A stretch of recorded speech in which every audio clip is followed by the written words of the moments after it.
नमस्कार, जी हिंदुस्तान देख रहे हैं आप। मैं हूं आपके साथ अजीत और आप देख रहे हैं मॉर्निंग प्राइम टाइम का सबसे पॉपुलर डिबेट शो 10 का दंगल। और मैं हूं आपके साथ अंजीत। आज 10 का दंगल स्टूडियो से नहीं, सीधे ग्राउंड जीरो से, और जहांगीरपुरी में इस वक्त मैं मौजूद हूं जहां पर कल बवाल की खबरें आई थी। मैं उस ग्राउंड पर मौजूद हूं, मेरी दिल्ली में जहां कल बवाल हुआ था। मैं उस ग्राउंड पर मौजूद हूं जहां से एक एक तस्वीरें अपने सहयोगियों के जरिए आपको दिखाने की कोशिश करूंगा कि कैसे कल से लेकर कल जो बवाल हुआ, आज पूरी सुरक्षा में पुलिस के जवान लगे हुए हैं। आपको बता दें कि कल हनुमान जयंती थी। पूरे देश में भव्य तरीके से हनुमान जयंती को मनाया जा रहा था। लेकिन इसी दौरान इसी जहांगीरपुरी में ठीक पीछे जब शोभा यात्रा निकल रही थी तो उन पर पथराव किया गया शोभा यात्रा में, और उसके बाद बवाल हुआ। अलग अलग दावे किए जा रहे हैं, अलग अलग तरीके से बातें की जा रही हैं। लेकिन मैं आपको एक एक तस्वीर यहां पर दिखाऊंगा, एक एक जानकारी आपको ग्राउंड से पहुंचाऊंगा, क्योंकि हमारे अलग अलग सहयोगी चप्पे चप्पे पर मौजूद हैं।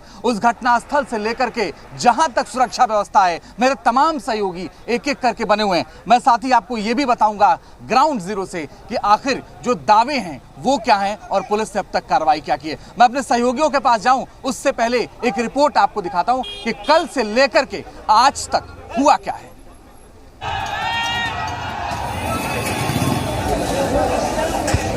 दिल्ली को फिर जलाने की साजिश, हिंदुत्व पर प्रहार, हनुमान भक्तों पर पथराव। मध्य प्रदेश से निकली आतंकी आग दिल्ली तक पहुंच गई है। जिस तरह श्री राम के दुश्मनों ने खरगोन को खाक करने की साजिश रची, ठीक वैसा ही दिल्ली में भी देखने को मिला।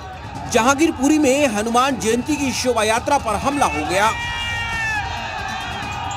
हनुमान भक्तों को निशाना बनाने के लिए जिहादी सड़क पर उतरे और पत्थरबाजी शुरू कर दी। इस दौरान दंगाइयों ने कई गाड़ियों को फूंक डाला और बीच सड़क हनुमान भक्तों को डराने के लिए तलवार लहराने लगे। बीजेपी ने जहांगीरपुरी कांड को आतंकी हरकत बताया है।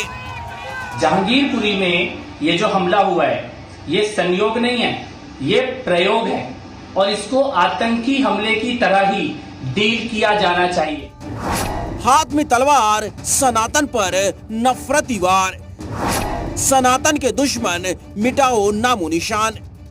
जहांगीरपुरी पत्थरबाजी में 6 पुलिस वालों समेत 7 लोग घायल हुए हैं। पुलिस ने दंगा फैलाने और हत्या की कोशिश का मुकदमा दर्ज कर लिया है। स्थिति अंडर कंट्रोल है, शांति है और शांति व्यवस्था कायम रहे, इसके लिए पुलिस हम सब मौजूद हैं। हम सब जितने भी नागरिक हैं, जो सिटीजन्स हैं, इनसे हम रिक्वेस्ट कर रहे हैं, इनको बतला रहे हैं कि शांति और सौहार्दपूर्ण वातावरण बना के रखें, किसी भी तरह की अफवाह पे ध्यान न दें। जहांगीरपुरी हिंसा के बाद पूरी दिल्ली में हाई अलर्ट है। संवेदनशील इलाकों में सुरक्षा बढ़ा दी गई है ताकि जहांगीरपुरी दंगे की आग दूसरे इलाकों में न भड़क सके। ब्यूरो रिपोर्ट, जी मीडिया।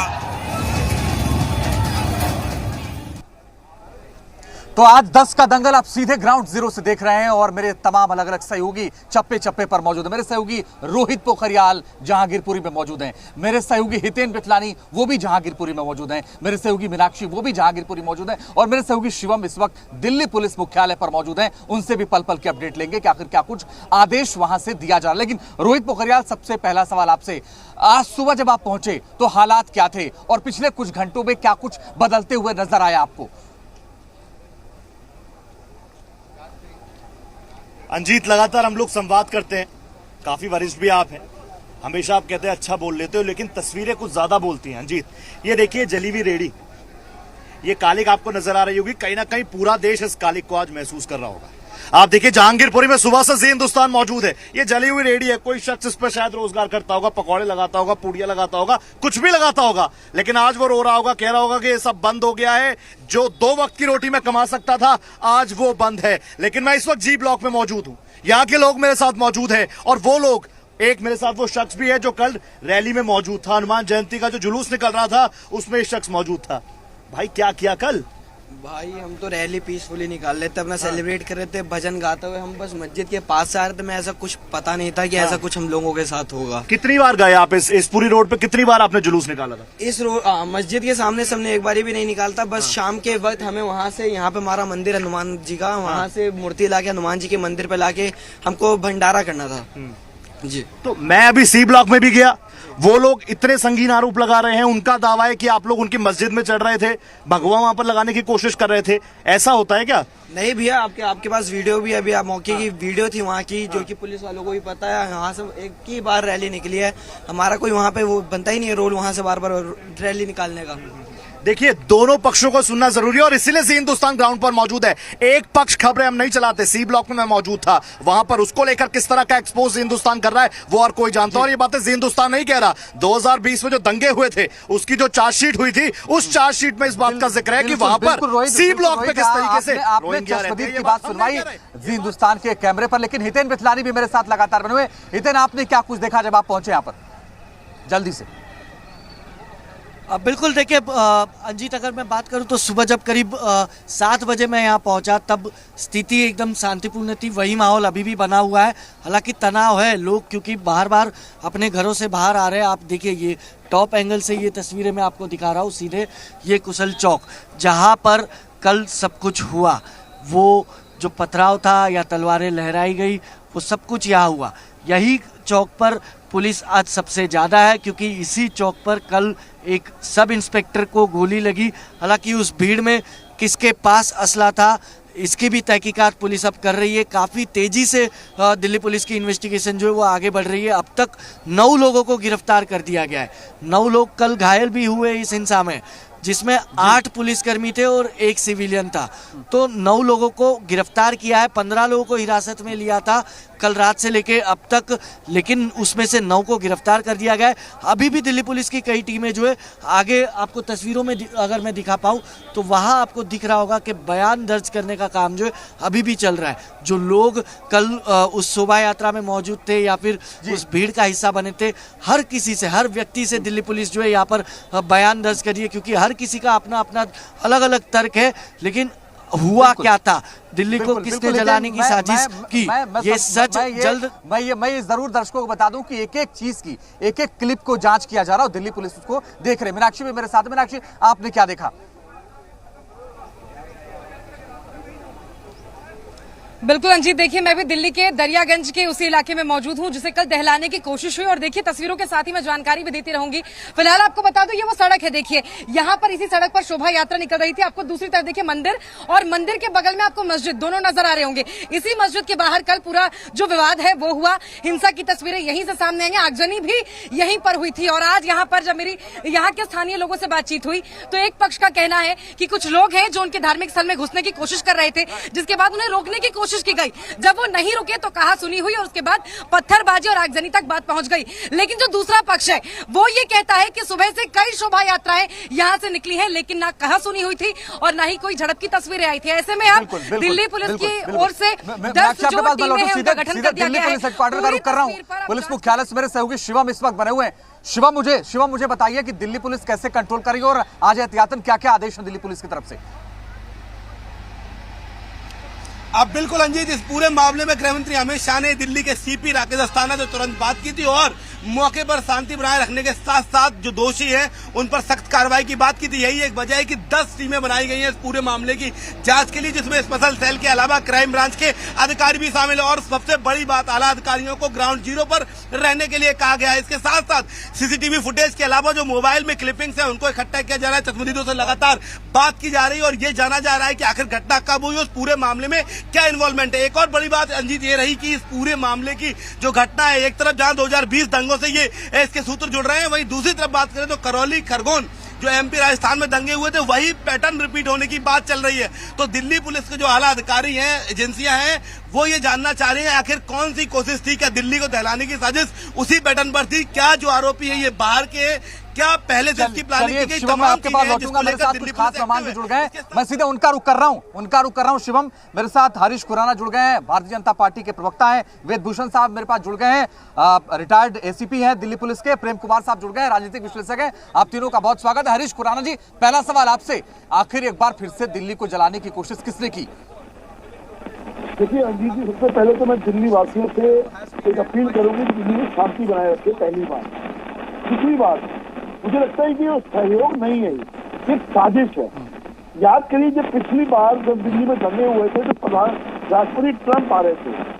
इस बार अगले 2 दिन के अंदर प्रधानमंत्री बोरिस जॉनसन आ रहे हैं, इंग्लैंड के प्रधानमंत्री आ रहे हैं, तो उससे उनसे पहले इस तरह की घटना होना ये साजिश का एक निशानी देती है, पहली बात। दूसरी बात, अभी बिल्कुल ठीक ठाक शिवम ने आपके रिपोर्टर ने क्या पैटर्न देखिए, आप करौली देखिए, आप खरगोन देखिए, दिल्ली के अंदर इस तरह के सेम पैटर्न है। और ये ऐसा क्यों होता है कि हर बार जब भी कोई त्योहार होता है हिंदुओं का, मैं स्पेशली यहाँ बात करूंगा, जब हिंदुओं का त्योहार होता है, अभी रामनवमी में हमने देखा किस तरह से पथराव हुआ, अब हनुमान जयंती में पथराव हुआ, ये दिखाता है कि साजिश के तहत ये सब चीजें हो रही हैं। लेकिन मुझे लगता है कि हमें साजिश के तहत हमें नहीं आना चाहिए, हमें शांति बनाए रखनी चाहिए।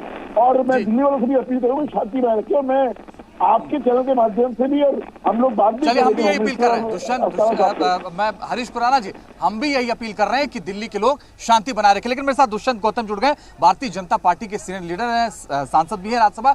दुष्यंत गौतम जी, मैं आपसे ये समझना चाहता हूं कि पिछले कुछ घंटों में जो दिल्ली में हुआ उसकी उम्मीद हम नहीं कर रहे थे। खरगोन में हुआ, खंबात में हुआ, लोहरदगा में हुआ, और साथ ही हमने देखा कि कैसे खरगोन में हुआ था और बाकी अलग अलग जगहों पर भी हुआ। हम दिल्ली में क्या उम्मीद कर रहे थे कि ये तस्वीर हमें देखने को मिलेगी?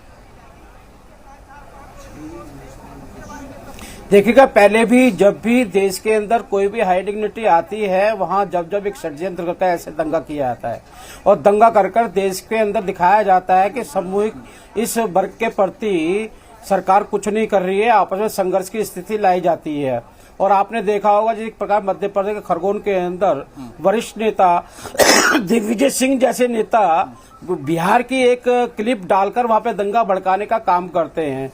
और आज मैं कल देख रहा था, केजरीवाल जी बोल रहे थे शांति लाने का काम सरकार का है, शांति लाने का काम सरकार का, केंद्र सरकार का है, लेकिन दंगा कराने का काम का केजरीवाल जी का है।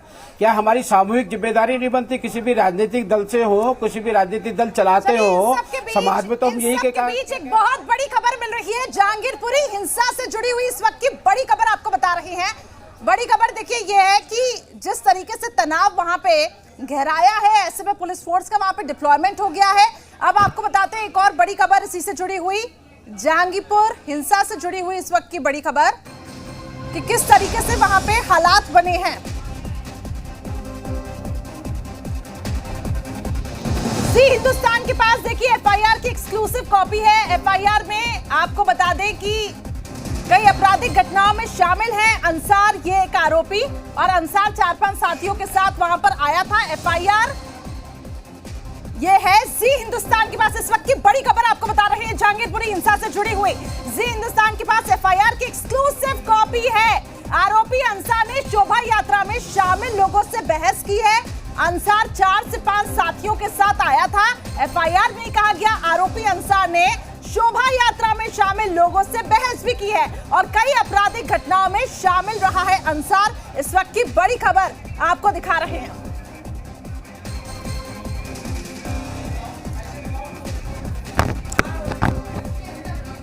चलिए तो इस वक्त की बड़ी खबर जैसा कि हम आपको लगातार बता रहे हैं, और ये वो एफआईआर की कॉपी है जो कि जी हिंदुस्तान के पास है। और देखिए साफ तौर से जो कई आपराधिक घटनाओं में जो शामिल था आरोपी अंसार, वो कहीं ना कहीं इन सब चीजों में जो सम्मिलित था उसकी पूरी जानकारी और जी हिंदुस्तान के पास इसकी एक्सक्लूसिव डिटेल्स है। इस वक्त की बड़ी खबर आपको बता रहे हैं, जहांगीरपुरी हिंसा से जुड़ी हुई जो तनाव का वहां पे माहौल बना, आखिर दिल्ली को दहलाने की किसने कोशिश की? जी हिंदुस्तान के पास वो एफआईआर कॉपी है और वो लगातार हम आपको टेलीविजन स्क्रीन पे दिखा रहे हैं। और ये कुछ तस्वीरें भी आपको दिखा रहे हैं कि जो तलवार लहराते हुए वो युवक दिखाई दिया, आखिर वो कौन था? अंसार, जो कि 4 से 5 और लोग थे। और ये वो एफआईआर की कॉपी है जो लगातार हम अपने दर्शकों को दिखा रहे हैं। अंसार ने शोभा यात्रा में लोगों से बहस की और उसके बाद वो विजुअल भी आपको लगातार दिखा रहे हैं। और उसके बाद एफआईआर में ये भी है कि अंसार ने बहस के बाद पत्थरबाजी की और इस एफआईआर में वो सभी चीजें यहां पे बताई गई है। वाहनों में तोड़फोड़ और उसके बाद आगजनी हुई, एफआईआर में वो भी डिटेल शामिल है। सांप्रदायिक दंगा फैलाने को लेकर भी इसमें कहा गया है। और ये 2 बड़ी महत्वपूर्ण जानकारियां मिली है जहांगीरपुरी हिंसा से जुड़ी हुई, एक बड़ा खुलासा, और ये लगातार वो डिटेल हम आप तक पहुंचा रहे हैं। बिल्कुल एफआईआर की कॉपी हमने दिखाई कि कैसे दिल्ली पुलिस की जो एफआईआर है उसमें बहुत साफ साफ लिखा गया कि गाड़ियां टूटी गई, पुलिस के लोगों को चोट आई और आम पब्लिक को भी चोट आई है। रोहित पोखरियाल मेरे साथ इस वक्त लगातार बने हुए हैं ग्राउंड जीरो से, उनके पास जाऊं उससे पहले मेरे साथ रिटायर्ड एसीपी भी मेरे साथ इस वक्त जुड़े हुए हैं, उनका सीधे मैं रुख करना चाहता हूं। सर अपने आप में एक बड़ी बात है और ये बड़ी बात है कि दिल्ली पुलिस ने जो एफआईआर लिखी है उसमें साफ साफ ये कहा गया कि जब शांतिपूर्ण तरीके से शोभा यात्रा निकाली जा रही थी उसमें पथराव किया गया और दो पक्ष आमने सामने हो गए। पहले समझाने की कोशिश की गई लेकिन वो नहीं माने और विवाद बढ़ गया। वेदभूषण जी, मेरी इस थाने में पोस्टिंग रही है, मैं इस थाने में तैनाती रही है। एक बिग पॉपुलेशन का रिसेटलमेंट कॉलोनी है जहाँ हिंदू मुस्लिम मिक्स आबादी है। सी ब्लॉक जहाँ पर आप खड़े हुए हैं ये मुस्लिम आबादी है, इसके सामने जी और एच ब्लॉक है जहाँ हिंदू कम्युनिटी के लोग रहते हैं। अब जो दंगा हुआ है इससे पहले आपको याद होगा CA/NRC के दंगे हुए थे, उसमें एलिगेशन लगाया गया था कि जहांगीरपुरी से बहुत सारे तत्व वहाँ पर गए थे जो दंगे के अंदर शामिल हुए थे। अब आप देखें ये क्राइम प्रोन एरिया है, यहाँ कम से कम 150 हिस्ट्री शीटर रहते हैं जिनको आम भाषा में 10 नंबरी कहा जाता है। बहुत बड़ी तादाद में बांग्लादेशी रोहिंग्या कुछ रेगुलर है कुछ इर्रेगुलर तरीके से अवैध रूप से यहाँ पर आज भी रह रहे हैं, जिनके खिलाफ दिल्ली पुलिस समय अनुसार कार्रवाई करती रहती है। अब जो कल दंगा हुआ यदि इसकी क्रोनोलॉजी को आप समझे, टोटलिटी के अंदर देखें तो पूरे हिंदुस्तान के अंदर 12 जगहों पर दंगे हुए रामनवमी के मौके पर, वो इसी प्रत्यक्ष में देखे जाने चाहिए क्योंकि कुछ इस तरह का माहौल क्रिएट करने की कोशिश की जा रही है। क्योंकि दिल्ली एक राजधानी है, यहाँ की छोटी चिंगारी भी पूरे हिंदुस्तान में दुनिया के अंदर एक मैसेज जाता है कि हिंदुस्तान की राजधानी सुरक्षित नहीं है, वहाँ पर वेदभूषण जी मैं आपके पास आ रहा हूँ, मैं आपके पास आ रहा हूँ। प्रेम कुमार मेरे साथ हैं, प्रेम कुमार है पॉलिटिकल एनालिस्ट हैं। प्रेम कुमार जी मैं तो आपसे सीधा सा पूछ रहा हूँ, मुझे पता है आप जवाब क्या देंगे फिर भी पूछ रहा हूँ। जैसे खरगोन में बुलडोजर चला, जैसे यूपी में बुलडोजर चल रहा है, क्या दिल्ली पुलिस से जो एफआईआर कराई जो लोग उसमें शामिल हैं, जो पत्थर फेंक रहे थे, जो चिन्हित हो रहे हैं, उनके घरों पर क्या बुलडोजर नहीं चलना चाहिए? आप क्या कह रहे हैं अंजित जी? कानून को हाथ में लेना आप सिखाएंगे क्या? सरकार वही तो हो रहा है, इसी के तो दुष्परिणाम है कि कानून को हाथ में लेने की आजादी दी जा रही है, उसको स्थापित परंपरा बनाया जा रहा है। ये सबसे बड़ा गुनाह है कि बिना प्रोसिक्यूशन के और ये जो पत्थर फेंक रहे थे कौन लोग थे? उनके घर गिरा जो पत्थर फेंक रहे थे कौन थे? गुनाह और कुछ जो नहीं तलवारें लहरा रहे थे कौन थे? नहीं मैं पूछ रहा हूँ प्रेम कुमार, ये जो पत्थर फेंक रहे थे ये कौन थे? जो हनुमान जयंती तो साल में एक बार आती है, कौन थे? सुन लीजिए अभी दुष्यंत गौतम जी बहुत पूछिए इनसे कौन थे। ये लेके राजनीतिक दल केजरीवाल पार्टी के मिलके आएंगे, ये जिम्मेदारी लेनी होगी। जब ऐसे पैनलिस्ट बैठकर ऐसी बातें करेंगे, सरकार को क्रिटिसाइज करेंगे, सरकार पे प्रश्न चिन्ह निकालेंगे। अगर सरकार ने बुलडोजर भी चलाया तो वो अनऑथराइज कॉलोनी थी, अनऑथराइज कॉलोनी में रोहिंग्या किसान रह रहे हैं, क्या ये ऐसी वकालत कर पाएंगे उन लोगों के लिए?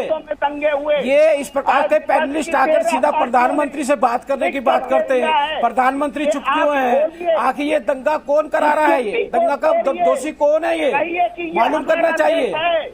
अभी एसीपी रिटायर एसीपी बता रहे थे कि 150 क्रिमिनल वहाँ पर रहते हैं और वो क्रिमिनल लगातार ये काम करते रहते हैं। ये लोग जिस प्रकार से रोहिंग्या जो बांग्लादेश से आए हुए मुसलमान लगातार अत्याचार करते रहते हैं, उनका दोषी ऐसा जिम्मेदारी हमारी है। दंगा फैलाना तुम्हारा काम है, जो बचाना हमारी जिम्मेदारी है। दंगा आप फैलाओगे, आग आप लगाओगे, बुलडोजर चलना चाहिए नहीं चाहिए तो आपको बड़ी सहानुभूति हो जाती है और आप बड़े सहानुभूति के साथ कहते हैं कि कानून आप हाथ में लेने की कोशिश कर रहे हैं, लेकिन वो जो पत्थर फेंकते हैं उनके लिए आप कुछ नहीं कहते।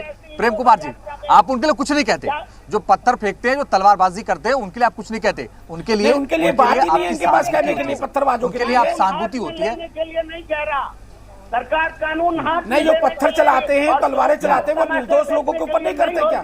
निर्दोष लोगों का कोई मानव अधिकार नहीं है क्या? आम जनता का कोई मानव अधिकार नहीं है क्या?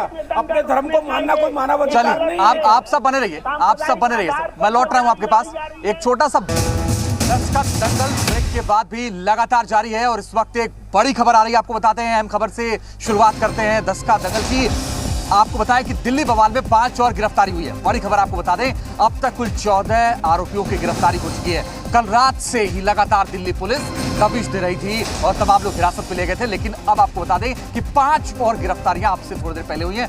कुल आपको बता दें कि 14 लोगों की गिरफ्तारी हुई है, दिल्ली पुलिस ने गिरफ्तार किया और एफआईआर में अंसार नाम के एक शख्स का जिक्र किया गया है। इस पूरी घटना में एफआईआर की गई है और अब तक कुल 14 लोगों की गिरफ्तारी हुई है। उन 14 लोगों की गिरफ्तारी उन सबूतों के आधार पर की गई है जिसपे वो दिख रहे थे। रोहित पोखरियाल मेरे साथ लगातार बने हुए हैं, हितेन मिथलानी, मीनाक्षी मेरे साथ लगातार है। रोहित, अब बड़ी बात यह है कि कुल 14 गिरफ्तारी हुई है और कितनी गिरफ्तारियां संभव आने वाले वक्त, जल्दी से।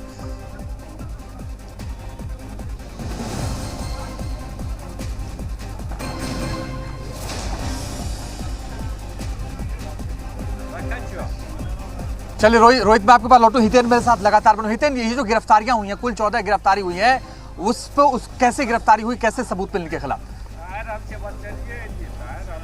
बिल्कुल, देखिए मैं आपको सबसे पहले एक तस्वीर दिखाऊंगा अजीत। ये आपको सीसीटीवी ऊपर दिख रहा होगा, यही चौक पे सब तलवारें लहराई गई थी, यहीं से पुलिस जो है वायरल वीडियो खंगाल रही है, ये सीसीटीवी फुटेज खंगाल रही है। उसके आधार पर पुलिस ने कल रात से लेके अब तक करीब 200-300 लोगों से पूछताछ की है, बयानात दर्ज किए। उसी से पुलिस को पता चला कि अंसार जो कि एक पेशेवर अपराधी है, वो अंसार अपने 5 से 7 साथियों के साथ यहाँ पर पहुंचा था। शोभा यात्रा में उसने खलील की थी और उसके बाद ये पूरी की पूरी हिंसा घटी। ठीक, मैं आपको एक और तस्वीर अगर अंजित दिखाऊं तो यहाँ पर और भी कई सीसीटीवी कैमरे लगे हुए, उसको भी पुलिस जो है वो लगातार खंगाल रही है। अब तक जो 14 लोगों की गिरफ्तारी हुई है, आपको बता दूं 15 नजर रखिएगा, सीसीटीवी सबसे पहले खंगाला जा रहा है और उनमें जो लोग दिख रहे हैं उनकी गिरफ्तारी हो रही है। शिवम का रुख कर रहा हूं, पुलिस हेडक्वार्टर से मेरे साथ इस वक्त मौजूद है। शिवम, अब हितेन बता रहे थे अलग अलग सीसीटीवी भी दिखा रहे थे, उन सीसीटीवी के जरिए से पहचान की जा रही है। और क्या माध्यम है पहचान करने की जिनसे उन तक पहुंचा जाए जो इसमें शामिल थे इस पूरे बवाल में? अब बिल्कुल अंजीत, सीसीटीवी के अलावा जो मोबाइल से वीडियो रिकॉर्ड किए गए हैं, आपको अगर याद हो जिस तरीके के वीडियो चल रहे हैं, लोग छतों से मोबाइल के जरिए वीडियो बना रहे थे उस दौरान। उसके अलावा जो चश्मदीद है, मौके पर जो लोग मौजूद थे, दुकानों के जो दुकानदार हैं जिनकी दुकानें भी लूटी गई। अंजीत, ये बात लोग भूल जा रहे हैं कि दुकानों पर भी लूटपाट हुई है, दुकानदार प्रत्यक्षदर्शी हैं, तो इन सभी लोगों से पूछताछ जारी है। उसके अलावा जो लोग उस वक्त मार्केट में आए हुए थे, जिनकी पहचान सीसीटीवी फुटेज के जरिए हो सकती है, उनसे भी पूछताछ जारी है। 10 टीमें बनाई गई हैं जिसमें से 6 टीमें मामले की जांच कर रही हैं, जबकि 4 टीमें बेसिकली तौर पर सबूत इकट्ठा कर रही है, चश्मदीदों से मुलाकात कर रही है, फुटेज निकाले जा रहे हैं और उनके आधार पर गिरफ्तारियां लगातार जारी हैं। अब तक 14 लोग हिरासत में लिए गए हैं। उसके अलावा 12 से 13 लोग और ऐसे हैं जिनका जो फेस डिटेक्शन किया जा रहा है कि आखिर कौन से ये लोग हैं, जिनकी डिटेल निकल कर आई है। जल्दी उनको भी गिरफ्तार किया जाएगा और सूत्र हमारे ये कहते हैं कि लगातार गिरफ्तारियों का दौर जारी रहेगा। रोहित पोखरियाल भी मेरे साथ जुड़ गए हैं। रोहित, जैसे जैसे घंटे बीत रहा है वैसे वैसे गिरफ्तारी भी हो रही है, शांति व्यवस्था है और हम भी ये अपील कर रहे हैं कि शांति बनी रहे। आने वाले वक्त में सवाल इस बात का है कि आप दिखा रहे थे कि कैसे रेहड़ियां जली हैं, दुकानों को लूटा गया है, वो उसकी संख्या क्या है, कुछ पता चल पाया है क्या? देखिए अभी तक क्योंकि पुलिस फोर्स का पूरा डिप्लॉयमेंट है, यहाँ पर जो लोग खड़े भी थे, जो लोग हमसे बात करना चाहते थे, जो बताना चाहते थे, उनको पुलिस फोर्स ने कहा कि आप अंदर जाइए क्योंकि व्यवस्थाएं उनके ऊपर भी काफी प्रेशर है। किसी तरीके से कोई दिक्कत ना हो इसके लिए दिल्ली पुलिस पूरी तरह से यहाँ पर मुस्तैद है। या तो आपको दिल्ली पुलिस के जवान नजर आएंगे या फिर रैपिड एक्शन फोर्स के जवान आपको नजर आएंगे। लेकिन रंजीत, अभी तक आप दंगल कर रहे थे, आपके साथ बीजेपी के लोग जुड़े थे, आपके लोग भी आपके साथ जुड़े होंगे, तमाम प्रतिनिधि आपसे जुड़े होंगे। एक सवाल जो हर दिल्ली वासी के मन में होगा वो ये पूछना चाह रहा होगा कि हम किससे पूछे, हमारी क्या गलती थी जनाब? हम आम आदमी पार्टी से पूछते हैं तो वो कहते हैं पुलिस हमारे अंदर नहीं आती। हम केंद्र सरकार से जुड़े किसी नेता से पूछते हैं तो वो कहते हैं दिल्ली में आपकी सरकार है, आपने उनको चुना है। आम दिल्ली वासी की गलती क्या है मुझे ये बता दीजिए, क्योंकि मैं खुद दिल्ली में पैदा हुआ, मेरी जन्मभूमि दिल्ली, मेरी कर्मभूमि दिल्ली, और अब दिल्ली का ये माहौल कि ये तस्वीरें हमें हिंदुस्तान को दिखानी पड़ रही है। जल्दी से उनसे एक जवाब लेता हूं। मीनाक्षी, बड़ी बात यह है कि 14 की गिरफ्तारी हुई है और आगे और गिरफ्तारियां होंगी। क्या जो तस्वीरें हैं उनको देखने के बाद ये लगता है कि पूरी तरीके से अब शांति है?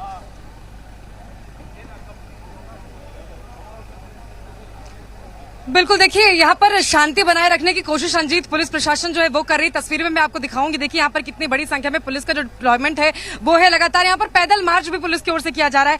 आरएएफ के भी यहाँ 200 से ज्यादा जवान बताया जा रहा है कि यहाँ पर मौजूद है। और देखिए पूरा जो इलाका है उसे बैरिकेड से किस तरह से रोका गया है ताकि कोई यहाँ से आ और जा ना सके। यहाँ पर आपको मैं कहूंगी अपने कैमरे पर्सन से इस तरह की तस्वीरें भी दिखाएं किस तरह से देखिए यहाँ पर बैरिकेडिंग के जरिए पूरे रास्ते को बंद कर दिया गया है, क्योंकि यही वो मेन इलाका है अंजीत जहां पर कल ये जो पूरी झड़प पे वो हुई थी। सामने की तरफ से आपको बता दूं, यहाँ इधर से ही शोभा यात्रा है जो जा रही थी और इसी दौरान यहाँ पर देखिए पत्थरबाजी हुई, आगजनी हुई, झड़प हुई, उसकी तस्वीरें भी देश भर ने देखी। लेकिन देखिए अब सवाल सबके जहन में यही है इस वक्त कि आखिर इसके पीछे कौन है, उसका बेनकाब होना बहुत जरूरी है। आपके पास लगातार जिस तरह आगे आपसे बात करूंगा, लेकिन वेदभूषण जी ने बताया था कि क्या हालात हैं इस इलाके की, और एक अपडेट आपको दे दें, कोरोना के वक्त भी यहां से विस्फोट हुआ था और उस वक्त भी दिल्ली पुलिस के साथ मारपीट की गई थी। यही वो जगह है जहां ग्राउंड जीरो पर मैं खड़ा हूं। लेकिन हरीश खुराना जी, मैं आपके पास आना चाहता हूं। प्रेम कुमार से मैंने सवाल पूछा, मैंने पूछा कि क्या बुलडोजर चलना चाहिए, जो लोग तलवारें लहरा रहे हैं, पत्थर फेंक रहे हैं हनुमान जी की शोभा यात्रा में, उन्होंने कहा कानून हाथ में लेने की बात कर रहे हैं। आपकी क्या राय है इस पर, क्या बुलडोजर चलना चाहिए उनके घरों पर जो लोग पत्थर फेंक रहे थे हनुमान जी की शोभा यात्रा में? देखिए, सबसे पहले तो जब तक ये लोग, जो प्रेम कुमार जैसे लोग, जो मैं नाम इसलिए ले रहा हूँ, अभी भी उनको इसमें राजनीति नजर आ रही है।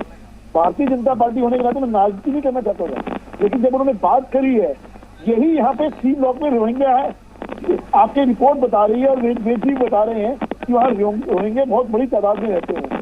अब ये वक्त आ गया है कि उनको संरक्षण देना बंद करें कुछ राजनीतिक पार्टी के लोग, और उनको बाहर निकाल के उनको वापस उनके अपने देश भेजें। ये वक्त आ गया है, उनको चिन्हित करना बहुत जरूरी है। दूसरी बात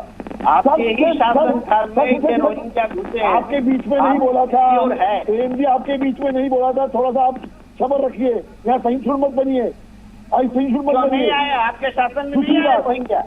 दूसरी बात, आप शांत रहिए, बोलिएगा अपनी बारी में बोलिएगा, जो बोलना है, जो बोलना अपनी बारी में बोलिएगा ना। आप क्यों बोल रहे हैं अभी, मुझे बोल, मेरी बारी है ना, और इस कलर हो रहा है, आपका नहीं है, सुनने की बात रखिए, सुनने का माना रखिए। तो मेरा कहना अंजीत जी सिर्फ यही है, अब वक्त आगे इन पे कार्रवाई करने का, बहुत हो गया। ये इस तरह की घटनाएं जो साजिश होती है, और स्पेशली जब हिंदू त्योहार होते हैं उस पे जो साजिश होती है, ये वक्त है इनमें कार्रवाई करने का। मुझे एक बात बताइए हरीश जी, जब तक प्रेम कुमार जैसे लोग और बाकी लोग अगर ऐसे लोगों से सहानुभूति रखेंगे जो हनुमान जी की शोभा यात्रा में पत्थर फेंकते हैं, जो रामनवमी के वक्त पर पत्थर फेंकते हैं, तब तक कार्रवाई कैसे होगी? हाँ जी, क्यों अंजित जी, हरीश खुराना जी, वो विधायक जो शोभा जी बोलिए, माँ बहन की गाली दे रहा है, उनसे सहानुभूति रखने वालों बोलिए, ये देश जो है सबके साथ सब पर कार्रवाई, जो गलत है उस पर कार्रवाई हो, न्याय मांगता है। अगर न्याय का शासन स्थापित नहीं होगा, अराजकता फैलेगी, अराजकता को रोकना सरकार का काम होता है। अंजीत जी, मैं सवाल लेना चाहता हूँ, प्रेम कुमार जी के लिए सवाल है, सब पर कार्रवाई होनी चाहिए। बिल्कुल बिल्कुल बिल्कुल हरीश जी पूछ सकते हैं आप, हरीश जी पूछ सकते हैं, आप पूछिए। वो जाकर के माँ बहन की गाली देगा, इसका मतलब ये नहीं कि कोई मस्जिद में जाके झंडे फहरा देगा। अगर ये माहौल रहेगा तो प्रेम कुमार जी, एक सवाल वेद जी का, वेदभूषण जी एक सवाल पूछ रहे हैं, वेदभूषण जी एक सवाल पूछ रहे हैं, वेदभूषण जी पूछिए, वेदभूषण जी बोलिए। मान रही है अजीत जी, मेरा प्रेम कुमार जी सुन लीजिए ना दूसरों को, प्रेम कुमार जी सुन लीजिए दूसरों को। उत्तर प्रदेश में, गुजरात में, मध्य प्रदेश में जहाँ भी बुलडोजर इस्तेमाल किया गया, घर ढाए गए, हिंदुस्तान में सुप्रीम कोर्ट, हाई कोर्ट तमाम मौजूद है। क्या किसी ने आज तक ये कोर्ट में पिटीशन फाइल की कि मेरा मकान गलत तोड़ दिया गया, क्योंकि वो गलत थे, गलत तरीके से बने हुए थे, सरकारी जमीन पर अवैध कब्जे से बने हुए थे, नक्शे के पास नहीं थे, बिल्कुल सही ढंग से ढाए गए थे। प्रेम कुमार जी यदि उनके वकील हैं तो जाके सुप्रीम कोर्ट में पिटीशन फाइल करें, एक मकान गलत तरीके से तोड़े गए। हाँ, ये सवाल है, ये सवाल है, गलत तरीके से बोले प्रेम कुमार जी, बोलिए। तो प्रेम कुमार जी टेलीविजन पर बोलते हैं, प्रेम कुमार जी अदालत में क्यों नहीं जाते हैं? प्रेम कुमार जी को क्या अदालतों पर विश्वास नहीं है? प्रेम कुमार जी क्या आपका अदालतों से विश्वास हो गया है? हिंदुस्तान में हाई कोर्ट है, सुप्रीम कोर्ट है, आप जाइए सुप्रीम कोर्ट, कौन मना करता है? क्या वो इलीगल था, क्या वो एक्शन इलीगल था? आप क्यों अदालत में नहीं जाते? आप अदालत में जाइए, आपको कौन जाने से रोकता है? इस देश में अदालत है, कानून का राज है, आप क्यों नहीं जाते? जो आप इन लोगों के साथ खड़े हो जाते हो, जो क्रिमिनल है, अपराधी है देश के, आप उनके साथ खड़े होते हो। अंजार एक डीसी है, अंजार ये क्रिमिनल, आप एक क्रिमिनल के साथ खड़े हैं। प्रेम कुमार जी शर्म आनी चाहिए आपको, आप एक क्रिमिनल के साथ खड़े खड़े होते हैं, आप अंजार जैसे क्रिमिनल के साथ खड़े होते हैं, आपको शर्म आनी चाहिए। आप एक अपराधी के साथ खड़े होते हैं। आप हिंदुस्तानी हैं, आप हिंदुस्तानी हैं क्या आप हिंदुस्तान के रहने वाले हैं? मैं आपका सवाल करता हूँ, आप हिंदुस्तानी हैं? आप अंजार के साथ खड़े होते हैं, आप क्रिमिनल के साथ खड़े होते हैं, आपको शर्म आनी चाहिए। प्रेम कुमार जी, शर्म करें, शर्म करें, चुल्लू पर पानी और डूबता है। आप हिंदुस्तानी नहीं है, आप मुझे लगता नहीं आप हिंदुस्तानी है। आप कहीं ना कहीं रोहिंग्या या बांग्लादेश से कहीं ना कहीं आपका कनेक्शन जरूर है, कहीं ना कहीं बांग्लादेश और रोहिंग्या से आपका कनेक्शन है। आप हिंदुस्तानी आदमी नहीं है, आप अंजार जैसे लोगों के साथ खड़े हुए हैं, आप अपराधियों के साथ खड़े हुए हैं। आपको शर्म आनी चाहिए। क्या आप अपराध, आपका अंजार अपराधी नहीं है? पुलिस ने उसको अरेस्ट किया, बिना सबूत के अरेस्ट कर लिया। प्रेम कुमार की शर्म कीजिए। क्या अंजार को क्या बिना सबूत के पुलिस ने अरेस्ट कर लिया है? इसी पुलिस के सिपाहियों पर, इसी पुलिस के अफसरों पर जो ब्लड है, खून लगा हुआ है, वो आपको नहीं दिखाई देता है? जो सिपाहियों को फर्जी पर खून लगा हुआ है, जो हमारे आदमी इंजर्ड हो रहे हैं, क्या वो खून आपको नहीं दिखाई देता है? क्या केवल का खून दिखाई देता है? पुलिस वालों की जो फर्जी पर खून लगा है, वो खून आपको नहीं दिखाई देता? देखिए, वो भी एक खून है। यही सबसे बड़ा सवाल है, यही सबसे बड़ा सवाल है, यही सबसे बड़ा सवाल है वेदभूषण जी, हरीश खुराना जी और प्रेम कुमार जी, यही सबसे बड़ा सवाल है। प्रेम कुमार जी, आप शायद एसी में बैठे होंगे, आपको ग्राउंड जीरो की हकीकत नहीं पता है। मैं हूं ग्राउंड जीरो पर, मेरे तमाम सहयोगी हैं यहाँ ग्राउंड जीरो पर। जी हिंदुस्तान ग्राउंड जीरो पर है। 500 मीटर का एरिया ना बोतलों से भरा पड़ा था, ईंट पत्थरों से भरा पड़ा था। मैं बता रहा हूँ, पुलिस की गाड़ियां ड्यूटी पर थी सर। पुलिस के जख्मी जवान वो अस्पताल में एडमिट है सर, और आप बैठ के आरोपियों को बचाने का काम कर रहे हैं यहाँ पर। आप प्रेम कुमार जी, आपको किसने बताया घंटे लहराए गए थे? क्या आप मौके पर मौजूद थे? आप बयान में थाने में आप झूठ बोलते चैनल पर आकर, आप झूठ बोलते चैनल पर आकर। एक पक्ष का बचाव, आप सुनी सुनाई बात को कानून का इस्तेमाल न्याय के लिए होना चाहिए, सच्चाई के लिए होना चाहिए, कुछ नहीं न्याय का शासन स्थापित करने के लिए होना चाहिए। प्रेम कुमार ने सवाल पूछ दिया, प्रेम कुमार को जेल में अंदर डाल दो। ये तरीका नहीं चलेगा, ये तरीका नहीं चलेगा। न्याय का शासन पुलिस की वर्दी पर खून के निशान नजर नहीं आते। पुलिस वाले इंटरव्यू में किसने मारा पुलिस वालों को? प्रेम कुमार जी बताइए, पुलिस वालों को किसने मारा? उनकी वर्दी पर जो खून है उसका जिम्मेदार कौन है? प्रेम कुमार आप जिम्मेदार लेंगे? प्रेम कुमार आप जिम्मेदारी लेंगे? पुलिस की वर्दी पर जो खून लगा है, ये एनआरसी इन्हीं लोगों के लिए बनाया गया था। एनआरसी कानून इन्हीं अपराधियों के लिए लाया गया था। आपको याद होना चाहिए कि एनआरसी इन्हीं अपराधियों के लिए पूरे देश में तनाव का माहौल बना हुआ है। चलिए प्रेम कुमार जी, हरीश खुराना जी और वेदभूषण जी, बहुत बहुत शुक्रिया आपका। लेकिन जिनको जरा सी भी सहानुभूति है उन पत्थरबाजों से जिन्होंने बोतल फेंके, वो ग्राउंड जीरो पर आकर के देखे कि हालात क्या थे। उन पुलिस वालों की वर्दी भी देखे जिनकी वर्दी पर खून लगा और वो अस्पताल में भर्ती हैं, उनका इलाज चल रहा है। यहाँ पर लोगों की दुकानें जलाए गए, लोगों की दुकानों को लूटा गया, ये हालात थे यहाँ पर ग्राउंड जीरो पर आके देखने पर पता चला। बहुत बहुत शुक्रिया मीनाक्षी, आपका भी, रोहित आपका भी, हितेन आपका, आप इस तमाम अहम जानकारी के लिए, इन तस्वीरों के लिए। 10 का दंगल में फिलहाल के लिए बस इतना ही। रुक रहे कुछ ही पलों के लिए, आगे भी जारी है खबरों।